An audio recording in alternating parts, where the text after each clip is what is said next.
This is Honest Eve, and most good men don't wake up one day and just decide to stop loving their wives. Their love gets killed slowly, one small cut at a time.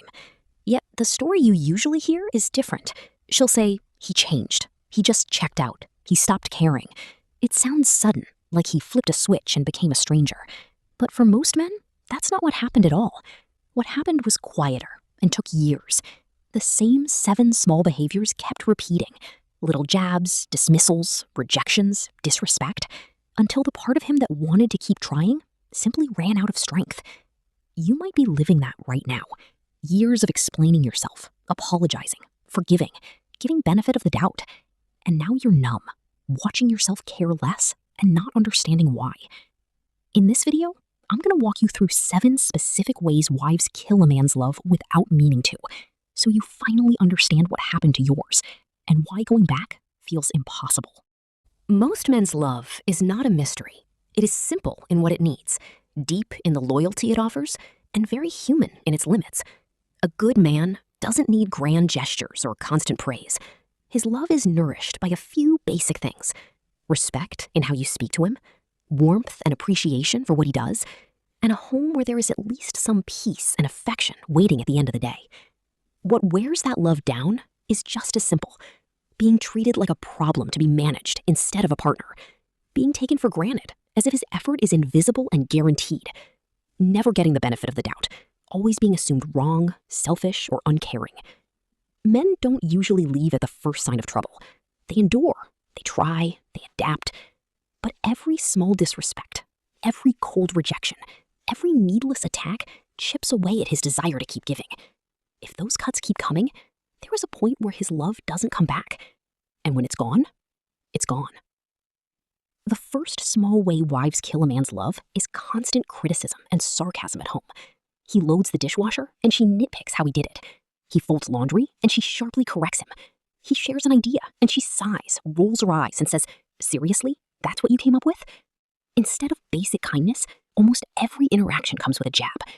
Over time, he stops feeling like a man and starts feeling like an incompetent boy. Home no longer feels like a refuge. It feels like a performance review he can never pass. The second way is public disrespect. She makes jokes at his expense in front of friends and family. She tells embarrassing stories that make him look foolish. She overrules or belittles him in front of the kids, undoing his authority with one snide comment. He laughs it off, but inside, it's deep humiliation. The person who should guard his dignity is the one cutting it down.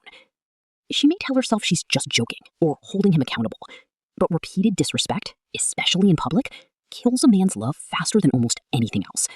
Once he stops feeling respected, something vital in him starts to die, and it is incredibly hard to bring back for most men. The third way is using intimacy as leverage, or simply starving it. At first, sex is about connection. Slowly, it turns into a reward and punishment system. If she's pleased, maybe. If she's irritated, forget it.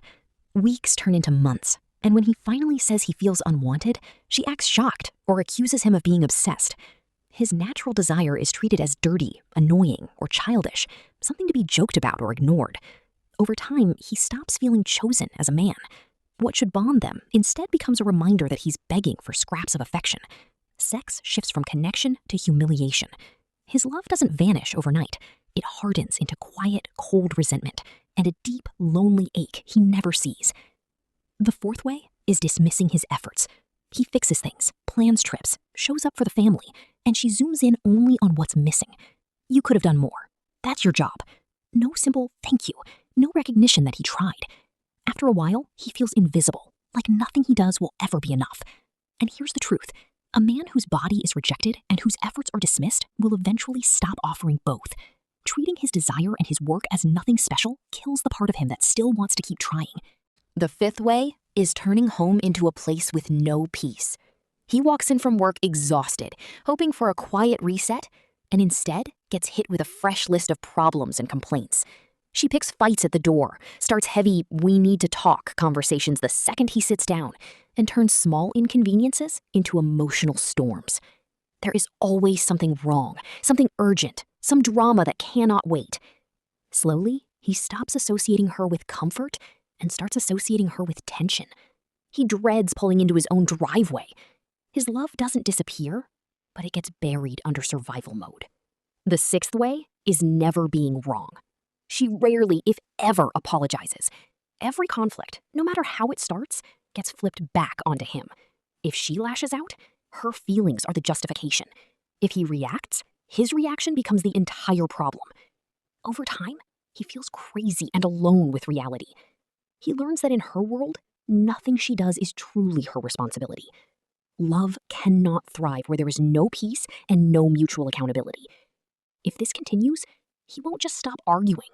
He'll stop caring, because caring only seems to buy him more blame. And once that happens, nothing brings his love back. The seventh way is seeing him only as a resource, never as a man.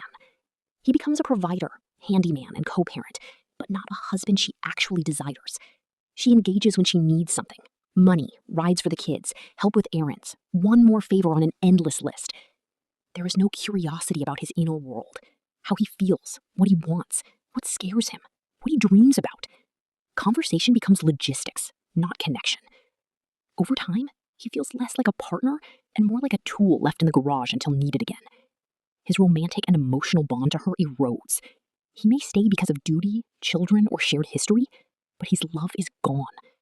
A man can only be treated like a utility for so long before his heart detaches to protect itself. Many men can look back and say, "That's when I stopped loving her."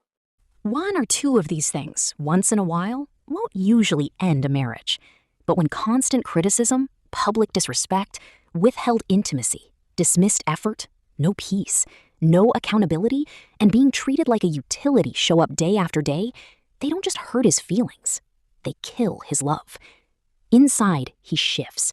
He goes from eager to please to simply trying to survive, from open and affectionate to quiet and distant, from asking, "How do I fix this?" to admitting, "I don't feel anything anymore." By the time he says, "I'm done," he hasn't fallen out of love last week. He's been bleeding out for years, one small cut at a time.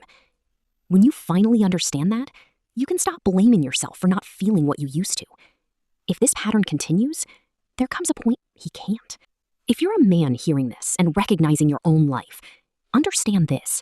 You are not weak or broken for feeling your love fade under these conditions. This is how any human heart responds to years of cuts. You are allowed to name these patterns and protect your heart, even if no one else understands. For wives who are willing to listen, these small behaviors are not small to him. They are everything.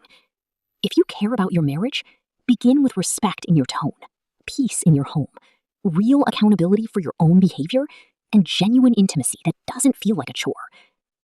Love can grow again only where there's mutual effort, not one-sided sacrifice.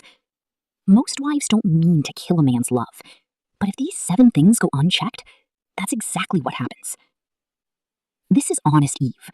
Men, if this described your life, say so in the comments so you can see you're not alone. Women, if this felt uncomfortably accurate, sit with that before you defend yourself. I'll be back with more of what no one else will say.